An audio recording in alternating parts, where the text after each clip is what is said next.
आज़ादी में सवाल पूछने की आज़ादी ना हो, वो आज़ादी अधूरी।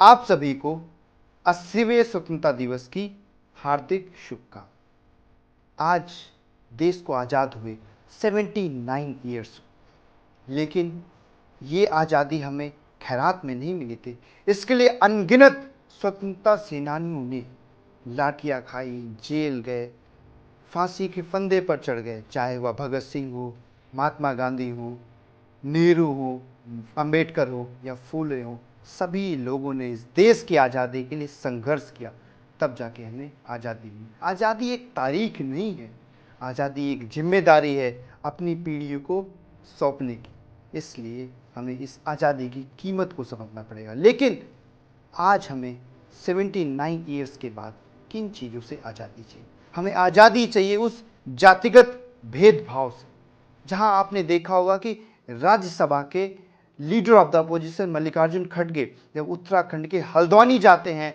और वहां पर रैली करते हैं, उसके बाद वहां पर उस मंच की, उस स्थान की शुद्धि की जाती है। अब आप सोच सकते हैं कि आज 2026 में भी जहाँ शुद्धि अशुद्धि की जाती है, किसी की जाति देखकर, किसी का संप्रदाय देखकर, किसी का धर्म देखकर हम उसे ऊंच नीच समझते हैं। जहाँ पर दलित समाज में आज भी जब घोड़ी पर चढ़ता है तो उसे नीचे गिरा दिया जाता है, उसे मारा पीटा जाता है। आज भी कॉलेजेस में, यूनिवर्सिटीज़ में जब कोई बच्चा निम्न वर्ग से यूनिवर्सिटी या कॉलेजेस में पहुंच जाता है, अच्छे उच्च स्तरीय, तो वहाँ पर उसकी ऑल इंडिया रैंक पूछी जाती है, उसकी जाति पूछी जाती है। तो इस जातिगत भेदभाव से हमें आज़ादी चाहिए। हमें आज़ादी चाहिए उस पाखंडवाद, उस आडंबरवाद से, जहाँ पर अभी भी गौमूत्र को कैंसर का इलाज माना जाता है।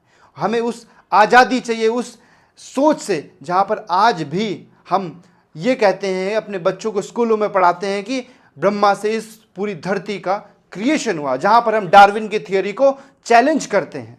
हमें उस आडंबरवाद, उस बाबावाद की सोच से भी आज़ादी चाहिए, जहाँ पर आज भी हजारों करोड़ों लोग सिर्फ एक बाबा के कुछ कहने पर, उसकी पैर की धूली लेने के लिए अपनी जान गंवा देते हैं। उस आडंबरवाद, उस बाबावाद, उस पाखंडवाद की सोच से भी हमें आज़ादी चाहिए।